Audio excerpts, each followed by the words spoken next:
Namaskritya naram chaiva narottamam devim saraswatim vyasam tato jayam udirayet nashta prayeshu abhadreshu nityam bhagavata sevaya bhagavate uttama shloke bhaktir bhavati nashtike Om Agyana Timirandasya Gyananjana Shalakaya Chakshurun Militam Yena Tasmai Shri Gurave Namaha Sri Chaitanya Manobhistam Sthapitam Yena Bhutale Swayam Rupa Kadamayam Dadati Swapadantikam Vandeham Shri Guru Shri Yuta Padakamalam Shri Gurun Vaishnavamscha Shri Rupam Sagrajatam Sahagana Raghunathan Vitam Tam Sajivam Sadvaitam Savadutam Parijana Sahitam Krishna Chaitanya Devam Shri Radha Krishna Padan Sahagana Lalita Shri Vishakhan Vitamscha He Krishna Karuna Sindhu Dinabandhu Jagatpate Gopesha Gopika Kanta Radha Kanta Namostate Tapta Kanchana Gaurangi Radhe Vrindavaneshwari Rishabhanu Sute Devi Pranamami Hari Priye Nama Om Vishnu Padaya Krishna Prishtaya Bhutale Srimate Bhaktivedanta Swamin Iti Namine Namaste Saraswati Deve Gauravani Pracharine Nirvisesha Shunyavadi Paschatya Deshatarine Vanchakalpa Tarubhyascha Kripa Sindhu Bhaevacha Patitanam Pavanebhyo Vaishnavebhyo Namo Namaha Jai Sri Krishna Chaitanya Prabhu Nityananda Shri Advaita Gadadhara Shri Vasadi Gaura Bhakta Vrinda Hare Krishna Hare Krishna Krishna Krishna Hare Hare Hare Rama Hare Rama Rama Rama Hare Hare.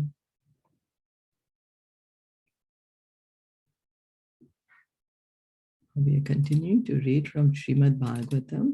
We are on Canto 3, Chapter 21, Text 15, where Kardama Muni, after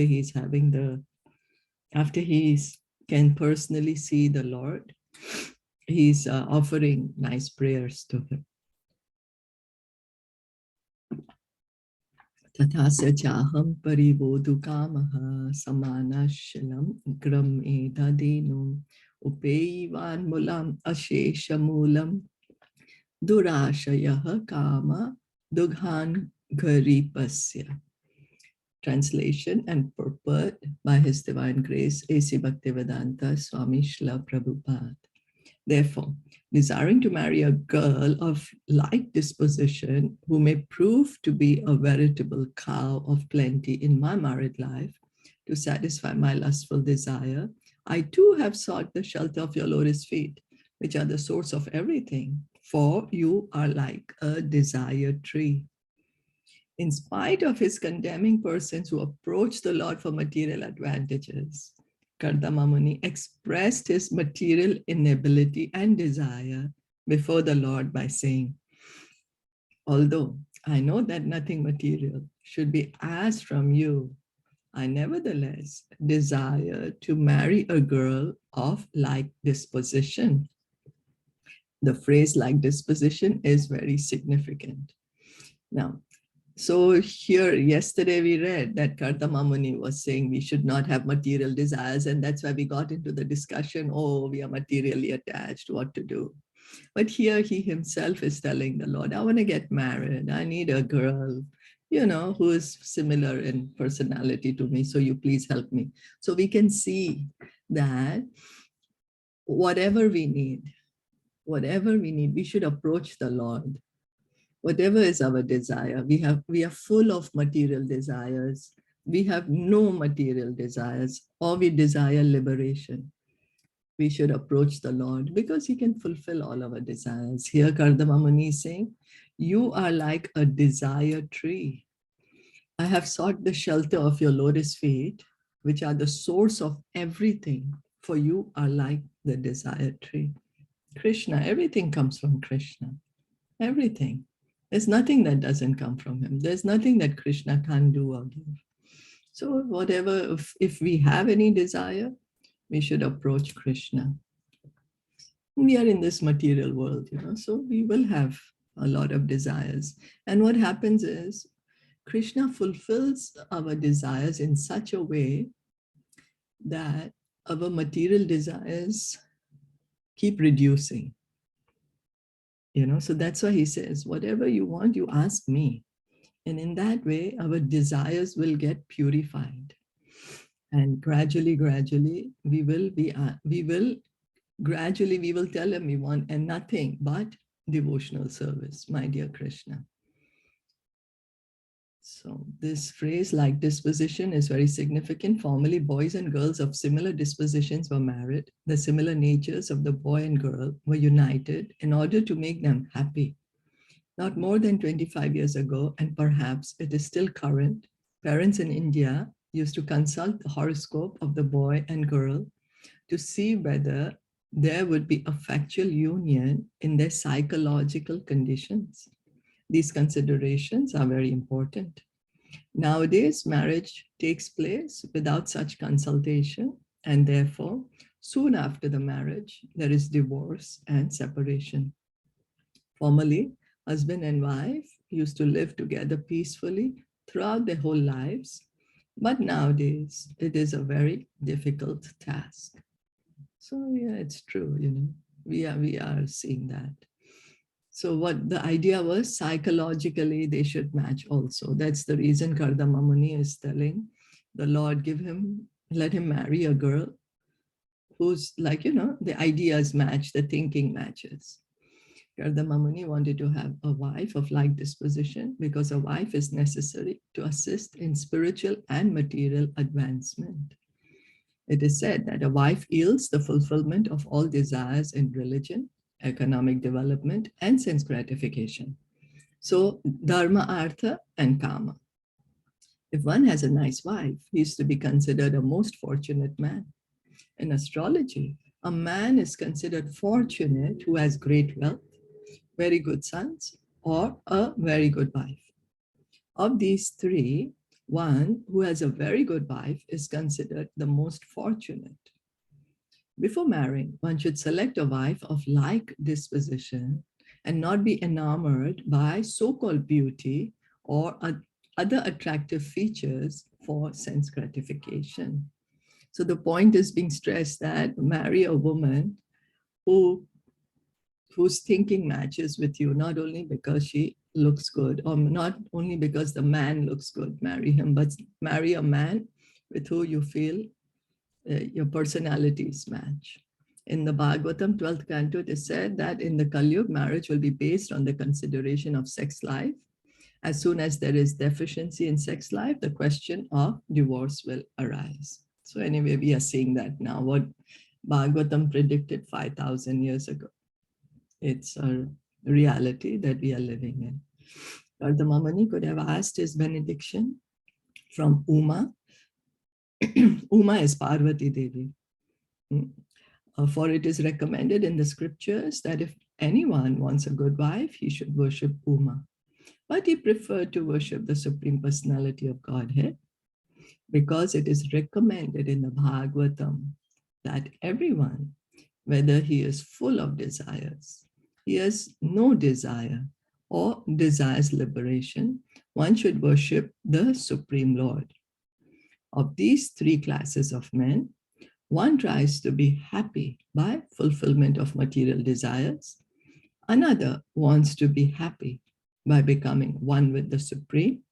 And another, the perfect man, is a devotee. He does not want anything in return from the personality of Godhead. He only wants to render transcendental loving service. In any case, everyone should worship the Supreme Personality of Godhead, for he will fulfill everyone's desire.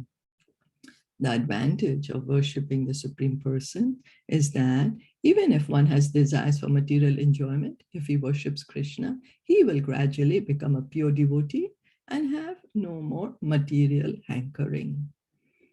So That's what Bhagavatam keeps saying. Whatever is our desire, we have full of material desires, we have no desire, we want liberation.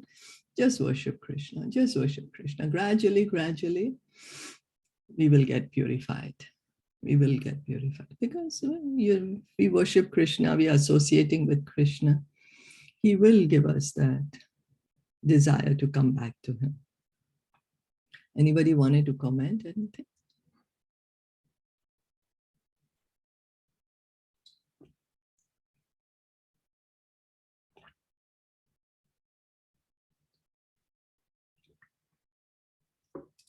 No, then we'll go on to the next one. So we shouldn't artificially try to think, oh yes, now I have no material desires, I'm renounced. You know, sometimes we might think that, oh, I'm so renounced, I have no material desires, but they are there. They are there. So we can honestly speak to Krishna because he knows our desires, he's in our heart. He knows, you know, but we can tell him, my dear Krishna, this is my desire. I don't know if it's good for me or no, but whatever you think is good, please let only those things happen. And gratitude. You know, we always asking Krishna, we always asking, Krishna, give me this, give me that. Why this is not happening? Why you're not doing this? Krishna, why am I going through this? But what about gratitude? Thank you for waking me up, Krishna, today morning. Thank you for letting me have this fresh breath of oxygen. You know, we forget that. And it's true about the thing, na? Like marrying a person who's compatible, same thinking. Yeah, very, very important. Yeah, it's true. It's true, you know. And then nowadays we don't find people of compatibility. We rush into relationships and then we have divorces. Yeah, it's we're seeing that now. They just say, okay, love is blind. Yeah, okay, that's it. Get married. Yeah. And then later the problem starts.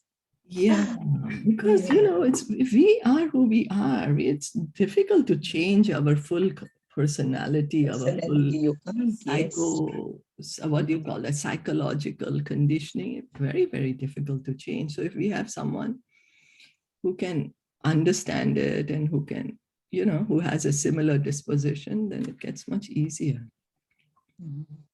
Much easier. Yeah. So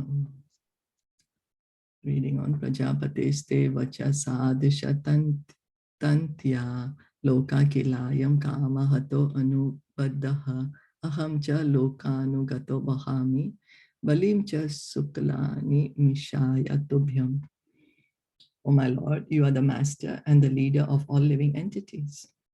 Under your direction, all conditioned souls, as if bound by rope, are constantly engaged in satisfying their desires. Following them, O embodiment of religion, I also bear oblations for you who are eternal time.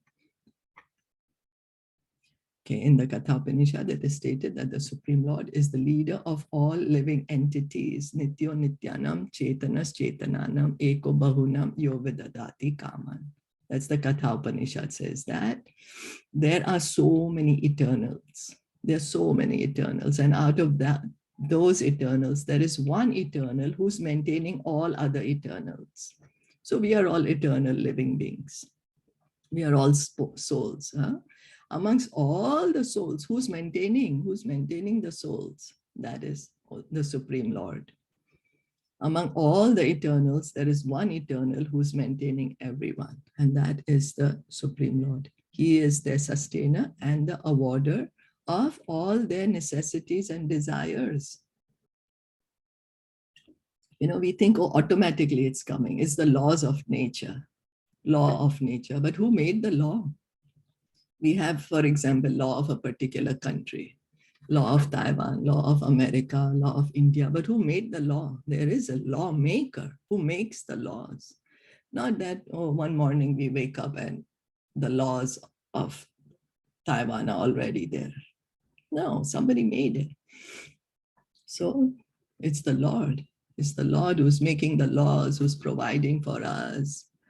and fulfilling our desires. No living entity is independent. This is what we don't realize, and that's why we are here in this material world. We think I'm independent, I can do it, I am separate from the Lord. We think that. It's like a child, like a child throwing a tantrum, telling the father, who are you? I can do it myself. What do you mean?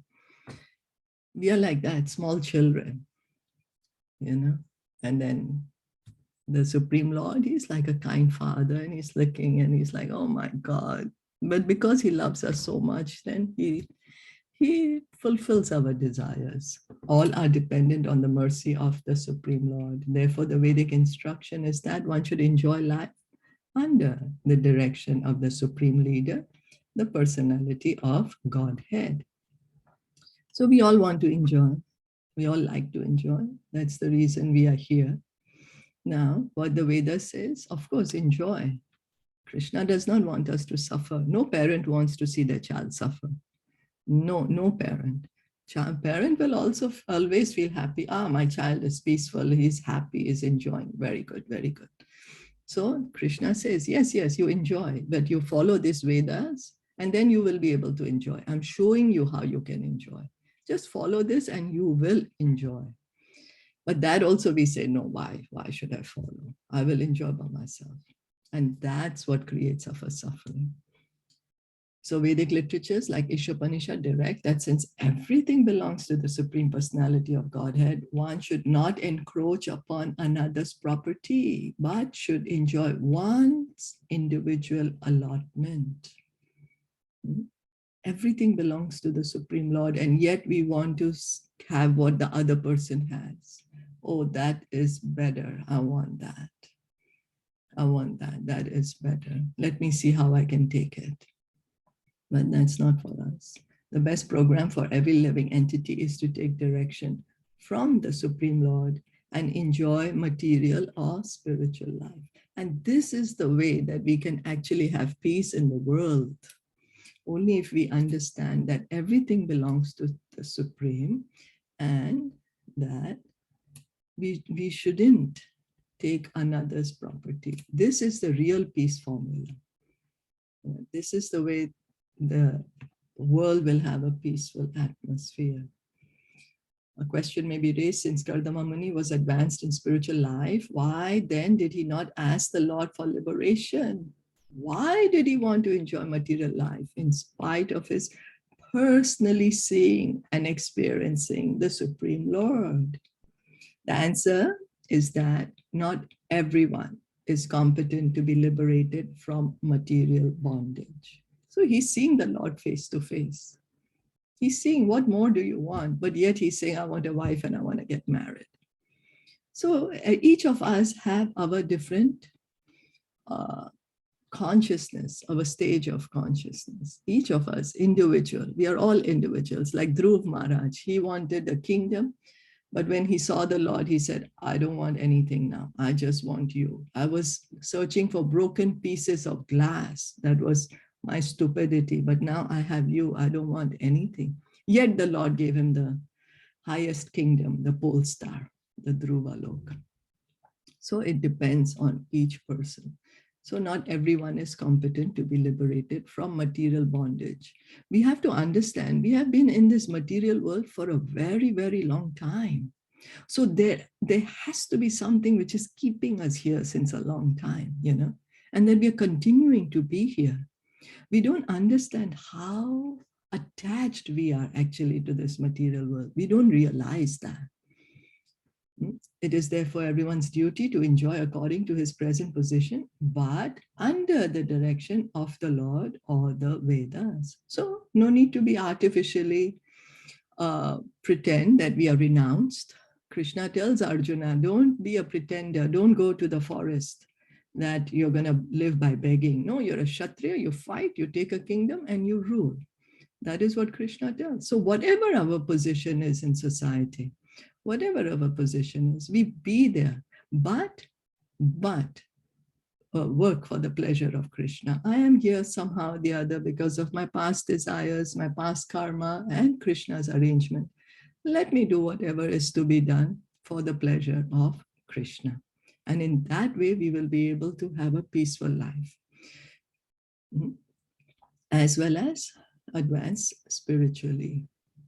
So Kardama Muni wanted a wife. He wanted to get married. Yes, yes, he wanted. This is why he's asking the Lord, give me a wife of suitable disposition. I want to get married. In spite of seeing the Lord, and yet he had a desire. Yes, yes, in spite of seeing the Lord, he's saying, because here, the answer is that not everyone is competent to be liberated from material bondage. So that's the reason we are saying that each of us, our consciousness, our desires are different. And our desires are really, really very strong. That is the reason they keep us here in this material world. But of course, here, Kardama Muni, why is he asking? Because Lord Kapila Dev is going to appear. So Lord Kapila Dev is an incarnation of the Supreme Lord. So he cannot come just to any ordinary people, right?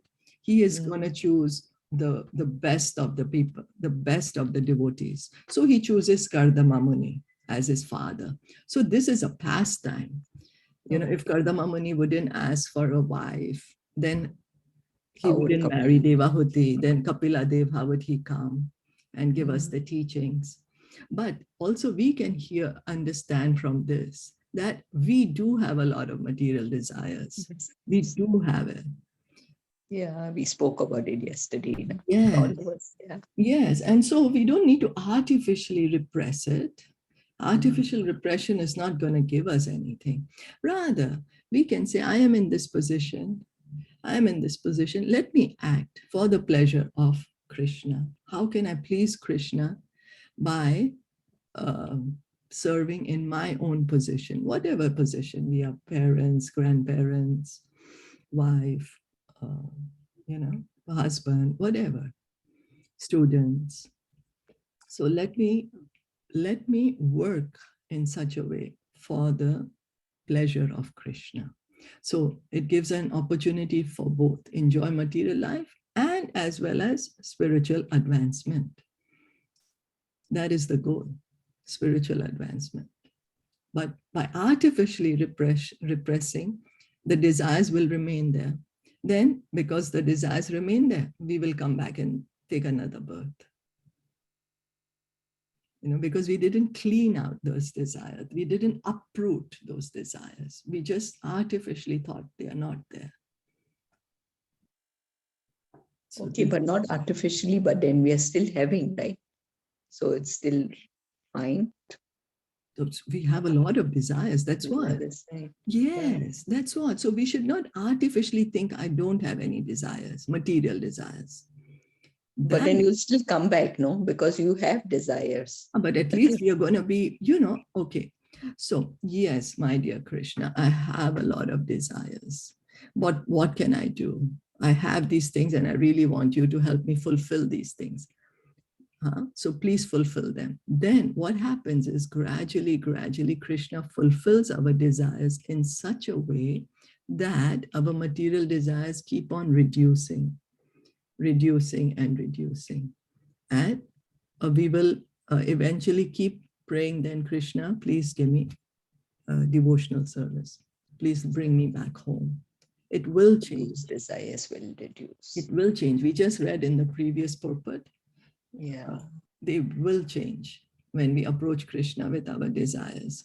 The advantage of worshiping the Supreme Person is that even if one has desires for material enjoyment, if he worships Krishna, he will gradually become a pure devotee and have no more material hankering. It will happen. Krishna says that. He will fulfill the desires in such a way that we'll be like, enough, Krishna, let me just come back home now. I have played enough, I just want to be with you now. So that way. And Krishna says to Arjuna in Bhagavad Gita, you do your duty. Whatever duty you have, you do it. But do it. Don't get attached to that result. Do it for my pleasure. So it's very difficult, but we can start somewhere. We can start somewhere, oh, my dear Krishna, this I'm doing it is for you. It could be anything. Today, okay, we are chanting, we are hearing. My dear Krishna, the hearing and chanting is for your pleasure. Like that. And then gradually, those activities of ours for the pleasure of Krishna will keep on increasing. You know, like we are studying Bhagavatam. My dear Krishna, I'm studying Bhagavatam for your pleasure. That way. Then our material desires automatically reduce. Is that okay? Yes. And then we can also pray to Krishna that, my dear Krishna, I want this, I want this, I want this, I want this. But if we read, and then we can tell him, but my dear Krishna, just let those things happen which will bring me closer to you. If you think these desires are going to bring me away from you, then please don't fulfill them. You just fulfill the desires which will bring me closer to you. Mm-hmm.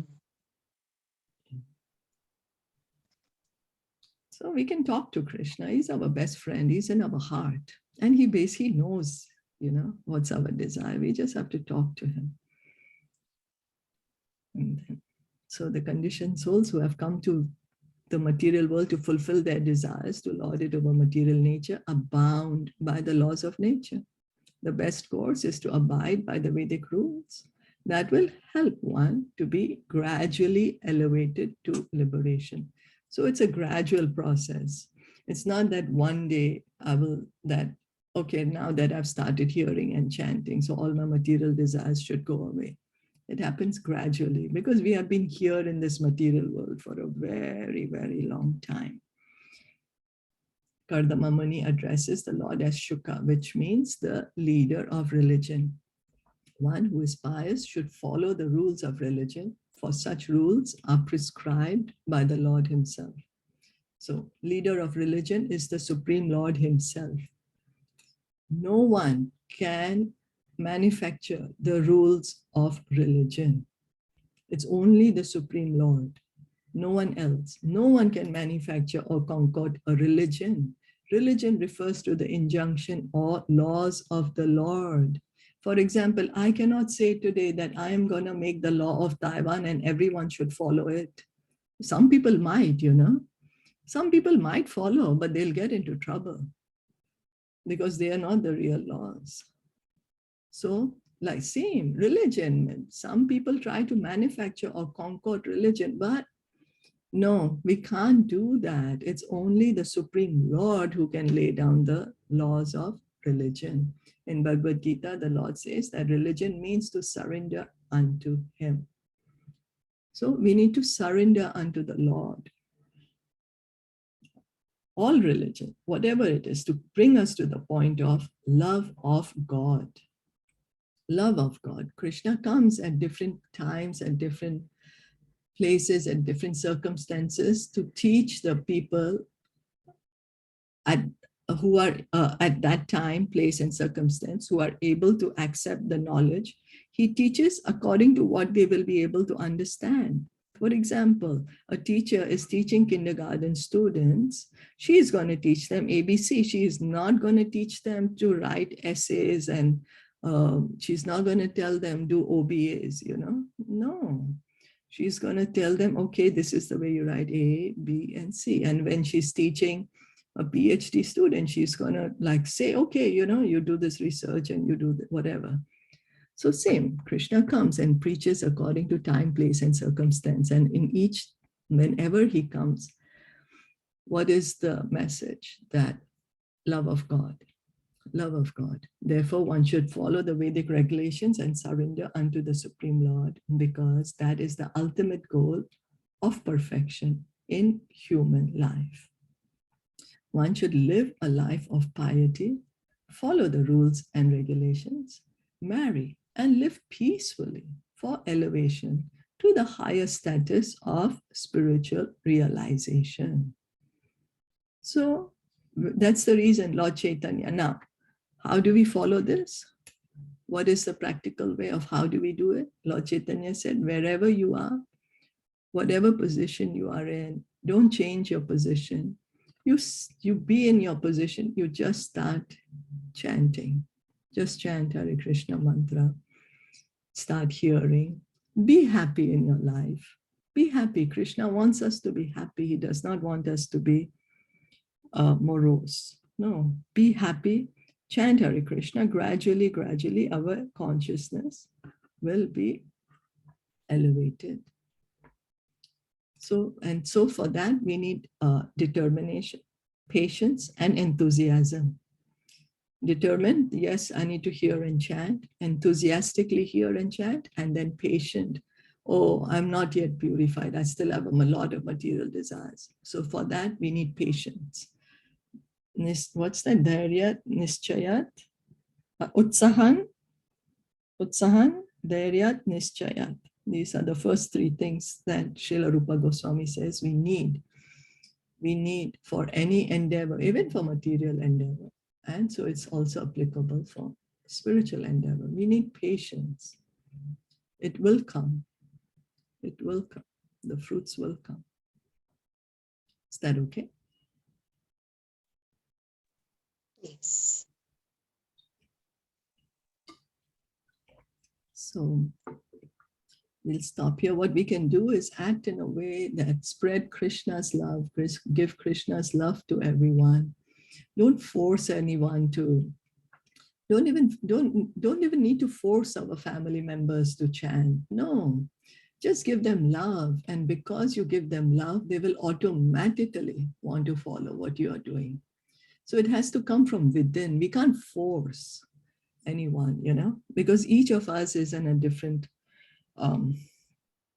level of consciousness. Each of us is on an individual journey. Each of us is on an individual journey. And the same way as we don't like to be forced, then we shouldn't force others also. We can recommend them in a nice way. And if not, we just continue give them love. And if they are interested, they will follow.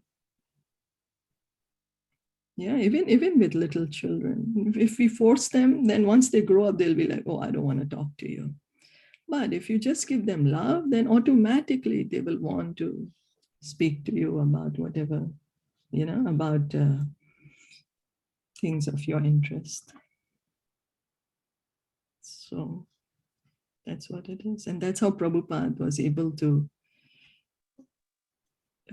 give Krishna to everyone because of his love for us, his love for everyone. So Prabhupada has love, we don't have it. So we can become instrument of Prabhupada's love, Lord Chaitanya's love, Krishna's love. Just become an instrument. Is that okay? Yes. Anyone wanted to add anything or comment? Anything?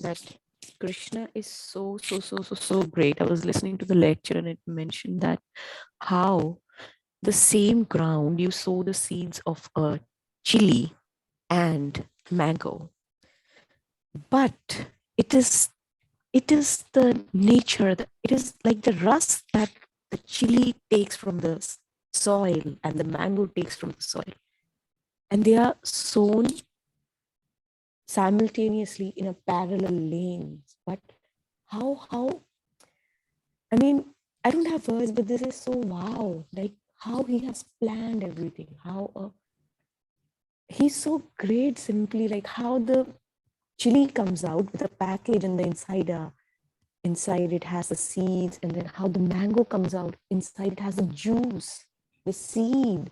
So they just take, can we do that? Can we manufacture that? No.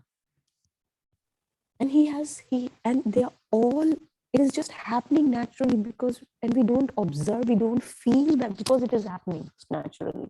We don't know that how wondrous it is. What a great thing it is in itself. Now, how can you soil doesn't have the sweet. So it is the rasa of Krishna in the soil that is giving the chili, the dharma of chilliness, and mango the sweetness, though they are sown in the same ground. It is so, so, so wondrous. His activities, his leelas, his creations. But because this is so naturally happening that we don't look at it. Jai, thank you. Yes, yes. Thank you for sharing this wonderful realization. Thank you. Yes, Actually, it is not my realization. I heard in the lecture and then I had the realization. Oh, wonderful. Thank you. Yes, thank you. It's true. We don't realize it. Yes. So nice. Wonderful example. Krishna says, I'm the fragrance of the earth, I'm the taste of water. But as you say, because it's automatically happening, we don't realize. Yeah, we don't. Yes, so true, so true. Thank you. So we'll end on that sweet note today. Srimad Bhagavatam ki jai, Shilpa Prabhupada ki jai, Gaur Premanande, Hari Bol, Hare Hare Krishna. Krishna.